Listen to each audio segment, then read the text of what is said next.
একটা জঙ্গলে বাস করত এক মিষ্টি বানরছানা। সেই জঙ্গলেরই নদীর ধারে বাস করত দুষ্টু কুমির। ছোট বানরটি খেলা করতে করতে একদিন নদীর ধারে চলে আসলো, আর দেখা হলো সেই দুষ্টু কুমিরটির সাথে। ও বানরছানা, তুমি তো অনেক মিষ্টি।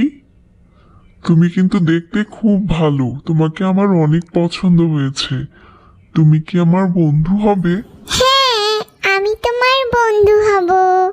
তুমিও দেখতে অনেক সুন্দর। ঠিক আছে, তাহলে এখন থেকে তুমি আর আমি বন্ধু।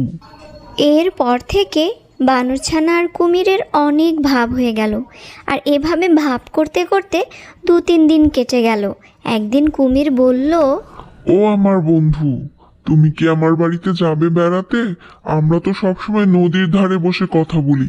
চলো না, আমার বাড়িতে বেরিয়ে আসবে। আমার বাড়িতে তোমার জন্য কাল রাতে আমি অনেক মজার মজার খাবার তৈরি করে রেখেছি।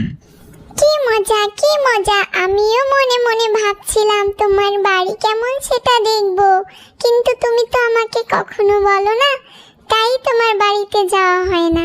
ঠিক আছে, তোমার বাড়িতে চলো যাই। কিভাবে যাব? আমি তো সাঁতার জানি না।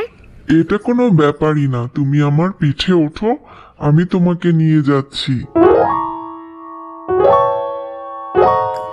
দুষ্টু কুমিরটি বানরছানাটিকে পিঠে করে নিয়ে গেল নদীর মাঝে।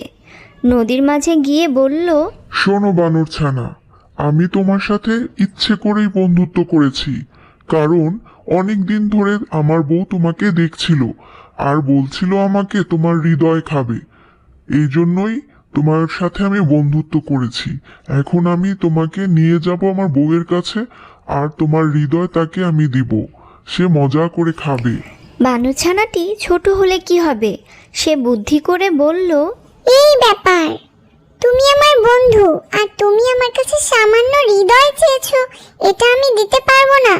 কিন্তু কি করি বলো তো, আমি তো ভুল করে আজকের হৃদয় গাছের উপরে রেখে এসেছি।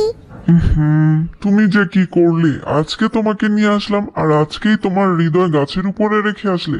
ঠিক আছে, চলো তোমাকে আবার নদীর ধারে নিয়ে যাই, তুমি গাছের উপর থেকে হৃদয়টা নিয়ে এসো। আচ্ছা আচ্ছা, চলো তাহলে।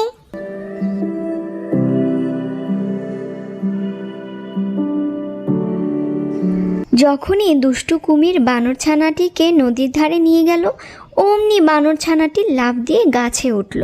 শোনো বন্ধু, আমি তোমাকে বিশ্বাস করেছিলাম, কিন্তু তুমি আমার বিশ্বাসের এই প্রতিদান দিলে।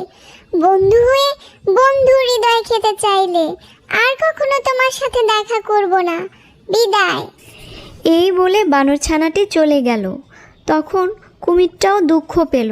সে বুঝতে পারল সে কত বড় ভুল করেছে, সে তার বন্ধু হারিয়েছে। কিন্তু এখন আর বুঝে কি হবে, অনেক দেরি হয়ে গেছে। বন্ধুরা, আজকের গল্পটি ভালো লাগলে সাবস্ক্রাইব করো।